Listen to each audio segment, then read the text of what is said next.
গোলাম সারওয়ার জানতে চেয়েছেন ছোট বাচ্চার মুখে ভাতের অনুষ্ঠান করা কি জায়েজ আছে? নাজমুল হাসান জানতে চেয়েছেন দেনমোহরের টাকা বিয়ের প্রথম রাতেই পরিশোধ করা বাধ্যতামূলক কিনা। না। এরপরে রুবাইয়া রোমানা আপনি জানতে চেয়েছেন ডান পাশে নাকের ফুল পড়লে কি সমস্যা হবে? সুমাইয়া হাসান জানতে চেয়েছেন কখন দোয়া করলে আল্লাহ তাআলা ফিরিয়ে দেন না। মনসুর আলী আপনি জানতে চেয়েছেন মাথার চুল কালার করা যাবে কি?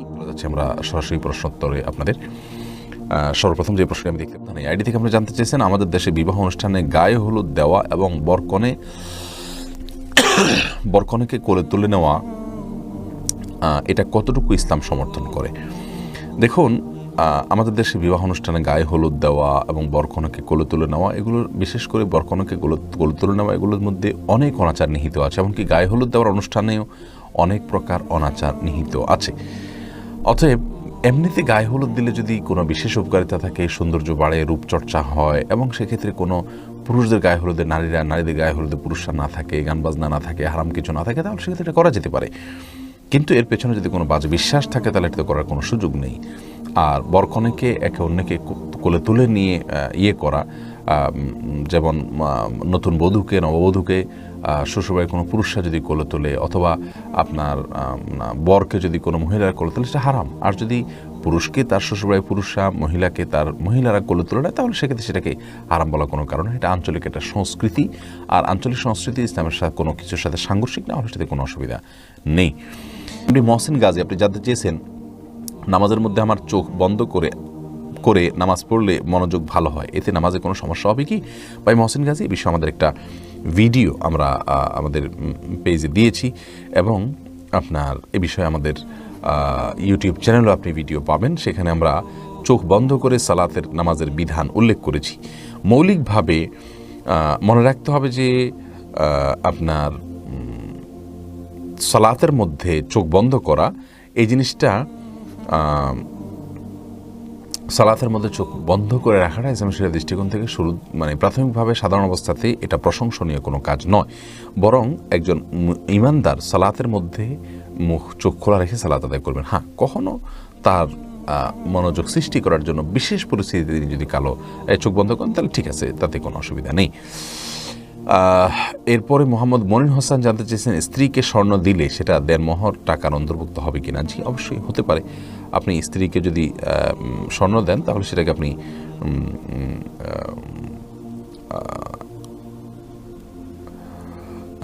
করতে পারেন, স্ত্রীকে দেনমোহর হিসাবে যদি টাকা দেন সেটা যেমন কাউন্ট হবে, স্বর্ণ দিলে বা রূপা দিলে, কোনো গহনা দিলে সেটাকেও আপনি দেনমোহর হিসাবে কাউন্ট করতে পারবেন।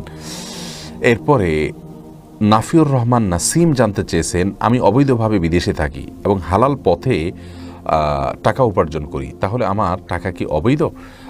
না ভাই, আপনার টাকা অবৈধ হবে না। এই বিষয়ে আমরা বারবার বলেছি, কোনো প্রবাসী ভাই যদি প্রবাসে থাকেন এবং তিনি অবৈধভাবে সেখানে বসবাস করছেন, তাহলে তিনি একটা অন্যায় করছেন, সন্দেহাতীত একটা গুনাহ করছেন। কিন্তু তিনি যদি উপার্জন করেন হালাল উপায়ে, তাহলে সেক্ষেত্রে তার সেই উপার্জন পরিপূর্ণভাবে হারাম হয়ে যাবে না। বসবাসের কারণে, অবৈধভাবে বসবাসের কারণে উপার্জন হারাম হয়ে যাবে না, রাষ্ট্রের চোখে যদিও সেটা অবৈধ। এরপরে ইভা অপরাজিতা এই আইডি থেকে আপনি জানতে চেয়েছেন শিশুরা ঘুমের মধ্যে হাসে বা কাঁদে কেন? শিশুরা কেন বোন ইভা, এটা তো আমরা বড়রাও ঘুমের মধ্যে কিন্তু হাসি এবং কেঁদে থাকি, অর্থাৎ হাসি কান্না ঘুমের মধ্যে এটা হয়ে থাকে। সাধারণত মানুষ যখন স্বপ্ন দেখে তখন শিশুরাও কিন্তু স্বপ্ন দেখে, আর সে স্বপ্ন দেখার পরেই তারা হাসে বা কাঁদে, স্বপ্নের অবস্থার উপর নির্ভর করে। ডক্টর হুমায়রা কবির রুশেদ আপনি জানতে চেয়েছেন নামাজে অবহেলা কিভাবে দূর করা যায়। হুমায়ুন কবির ভাই, হুমায়ুন কবির, নামাজে অবহেলা দূর করবার জন্য প্রথম কাজ হলো নামাজের গুরুত্ব সম্পর্কে অনুধাবন করা, জানার চেষ্টা করা, নামাজের গুরুত্ব নিয়ে ভালো কোনো লেকচার শোনা। ডক্টর খন্দকার আবদুল্লাহ জাহাঙ্গীর রহমাহুল্লাহর নামাজের গুরুত্ব নিয়ে একটা আলোচনা আছে, ইউটিউব আপনি শুনে নিতে পারেন। ইনশাআল্লাহ বেদিন আপনার নামাজে অবহেলা দূর হবে। দ্বিতীয়ত, নামাজের গুরুত্ব ইসলাম শরীয়তে কতখানি, এটা নিয়ে আপনি কোনো ভালো আর্টিকেল পড়তে পারেন। যদি বক্তব্য শোনার অভ্যাস না থাকে তাহলে আর্টিকেল পড়তে পারেন। ইনশাআল্লাহ বেদিন আপনি যখন জানবেন ইসলামী শরীয়তের নামাজের অবস্থানটা কোন জায়গায়, না পড়লে আমাদের ক্ষতিগুলো কী আর পড়লে লাভগুলো কী, তাহলে ইনশাআল্লাহ নামাজের অবহেলা আপনার দূর হবে। আমাদের জানার ঘাটতির কারণে অনেক সময় অবহেলা হয়ে থাকে। সেই সাথে আল্লাহ রাব্বুল আলামিনের কাছে পানাহ চাইবেন যাতে অবহেলা না হয় এবং ইবাদতে মনোযোগ থাকে। বিশেষ করে একটা দোয়া পড়তে পারেন, আল্লাহুম্মা আইন্নি আলা যিকরিকা ওয়া শুকরিকা ওয়া হুসনি ইবাদাতিক, আল্লাহ আমাকে সাহায্য করুন আপনার জিকির, আপনার শুকর এবং আপনাকে সুন্দরভাবে ইবাদত যেন করতে পারি এই কাজের জন্য। আল্লাহ কাছে দোয়া করবেন, আল্লাহ তাআলা সাহায্য করবেন ইনশাআল্লাহ। আতাউর রহমান, আপনি জানতে চেয়েছেন মাগরিবের নামাজের পরে কি কি আমল করা যায়। দেখুন, সন্ধ্যার আমলগুলো এগুলো আসরের পর থেকেই করা যায়, মাগরিবের পরে করতে পারেন। আমাদের একটি দোয়ার বই রাসূলুল্লাহ সাল্লাল্লাহু আলাইহি সাল্লামের সকাল ও সন্ধ্যার দোয়া ও জিকির নামে, এই বইটাতে আপনি সন্ধ্যার আমলগুলো পেয়ে যাবেন। সেগুলো আসরের পরে মাগরিবের পরে যে কোনো সময় আপনি করতে পারেন। আর নির্দিষ্ট করে সূর্য ডোবার পরে কিছু আমলের কথা হাদিসে বলা আছে, সেগুলো আপনি মাগরিবের পরে করবেন। অতএব সেগুলোর পরিমাণ খুবই কম। আর এছাড়া মাগরিবের নামাজের পরে 5 ওয়াক্ত নামাজের পরে যে জিকিরগুলো আছে সেগুলোতে আপনি করবেন ইনশাআল্লাহ বিদিনা। সেগুলো নিয়ে আমাদের ওয়েবসাইটে একটা কার্ড তৈরি করা আছে, সেটা দেখে নেবেন, আয়াতুল কুরসি ইত্যাদি পড়বেন। হোসাইন আনি, আপনি জানতে চেয়েছেন ইসলামে কৃত্রিম দাঁত লাগানোর বিধান কি? কারো দাঁতের সমস্যা থাকায় সে যদি দাঁতের ব্যথা অথবা ক্ষয় হয়ে যাওয়া দাঁতের সমস্যা থেকে পরিত্রাণ পেতে নতুন কৃত্রিম দাঁত লাগান, তাহলে কি ইমানে কোনো ক্ষতি হবে কিনা? না ভাই হোসেন, কৃত্রিম দাঁত লাগানোতে কোনো প্রকার অসুবিধা নেই, তো হবে। নাজমুল হাসান জানতে চেয়েছেন দেনমোহরের টাকা বিয়ের প্রথম রাতেই পরিশোধ করা বাধ্যতামূলক কিনা? না, পরে করলেও চলবে। বউ যদি স্বেচ্ছায় মাফ করে দেন তাহলে আর পরিশোধ করা লাগবে কিনা? স্ত্রী মাফ করে দিলে আর দেওয়া লাগবে না, কিন্তু স্ত্রী পরিপূর্ণভাবে মাফ করাটা আমাদের সামাজিক ট্র্যাডিশন হয়ে গেছে। সেটা শুরুর দিকে লজ্জায় পড়ে অনেক সময় মাফ করে দেয়, এই মাফ করার উপরে নির্ভর করা উচিত নয়। বরং পরবর্তীতে আপনি দিলেন, স্ত্রী কিছু ছাড়লে আল্লাহ তাআলা বলছেন ফাকুলু হানিয়াম মারিয়া, তাহলে সেটাকে আপনি খেতে পারেন।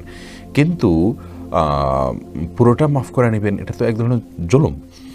পরিবার থেকে পরিশোধ করা যাবে কি না? জি, যে কেউ আপনার দেনমোহর পরিশোধ করে দিতে পারে, কোনো অসুবিধা নেই।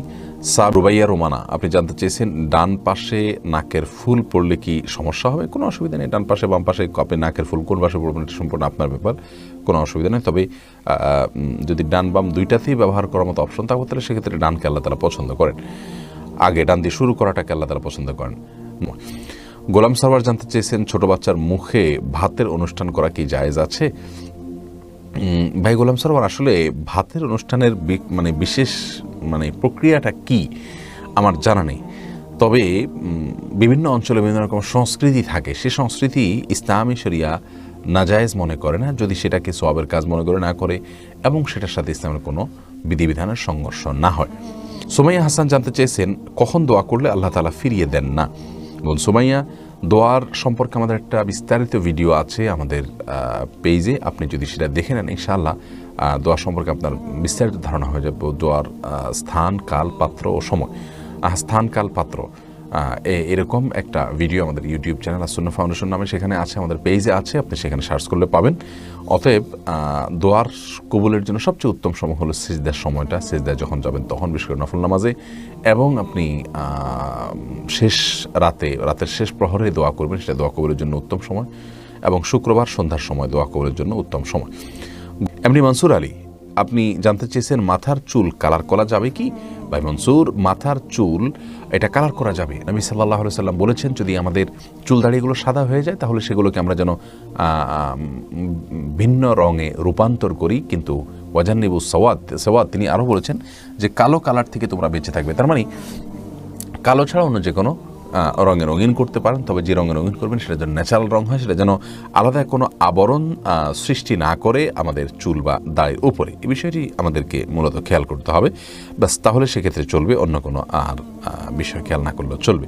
কিন্তু চুল সাদা হয়ে গেলে সেটাকে অন্য রঙে রঙিন করা, এটা সুন্নাহ এবং হাদিস দ্বারা নির্দেশিত। ইয়াহুদিরা সাদা রেখে দেয়, আমাদেরকে জন্য মেহেদি বা এই জাতীয় কোনো কালার ব্যবহার করার নির্দেশনা ইসলাম দিয়েছে। শ্রাবণ মেঘ এআইডি থেকে আপনি প্রশ্ন করেছেন সান ব্লক এবং অ্যালকোহলযুক্ত কসমেটিক ব্যবহার করলে কি নামাজ হবে? অ্যালকোহলযুক্ত কসমেটিক ব্যবহার করার কিছুটা সময় বিলম্ব করে নামাজ পড়লে অ্যালকোহলটা বাষ্প হয়ে চলে যাবে, ইনশাআল্লাহ তাতে নামাজ হয়ে যাবে।